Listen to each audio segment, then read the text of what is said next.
गुरु प्यारी साध संगत जी।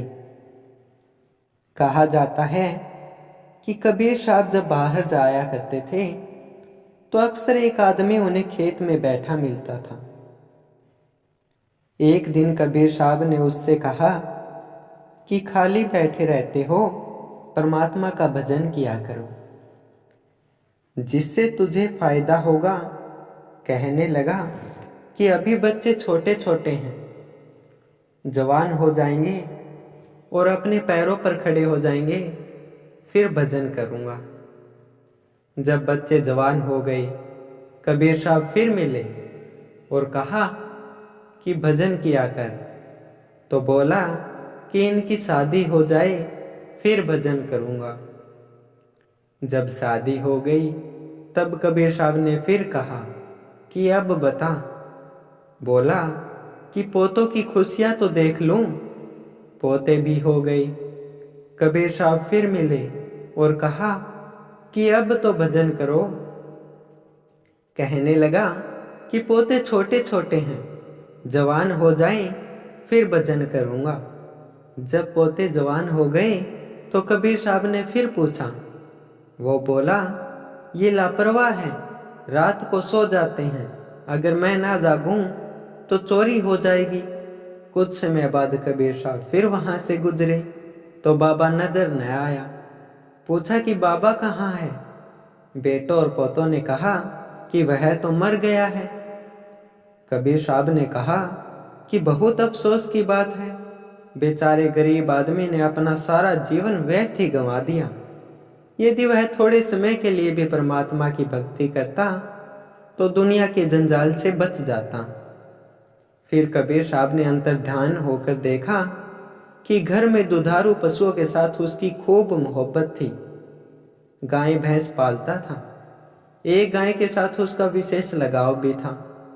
जब मरा तो उस गाय के पेट में बछड़ा बनकर आया। बछड़ा बड़ा होकर जब बैल बना तो उसे हल में जोत दिया गया। सारी उम्र हल में जोता रहा, आखिर बूढ़ा हो गया।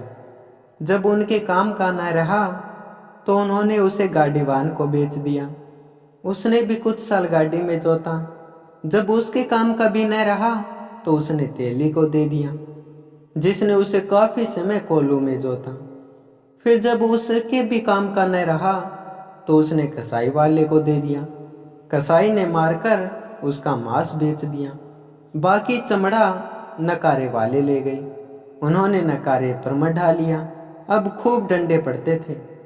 यह देखकर कबीर साहब ने कहा, बैल बने हल में जुते, ले गाड़ी में दीन, तेली के कोल्हू रहे, पूनी घेर कसाई लीन, मांस कटा बोटी बिकी, चमड़न मढ़ी नकार, कुछ एक कर्म बाकी रहे, तिस पर पड़ती मार। प्यारी साध संगत जी, ऐसे ही हम सब करते हैं। हम भी यही कहते रहते हैं कि भजन सिमरन बाद में कर लेंगे। प्यारी साध संगत जी, अभी वक्त है, ये वक्त भी गुजर जाएगा। यदि ये वक्त गुजर गया तो ये वापिस नहीं आएगा। प्यारी साध संगत जी, जहाँ हमारा मन लगा होता है, जिसमें हमारा मोह होता है, हमें वही अगले जन्म में मिलता है। यदि हम अभी परमार्थ के कार्य करेंगे, भक्ति करेंगे, तो हमें अच्छा चोला मिलेगा। ये सांसारिक चीज़ें तुच्छ है, ये सब यहीं रह जानी है।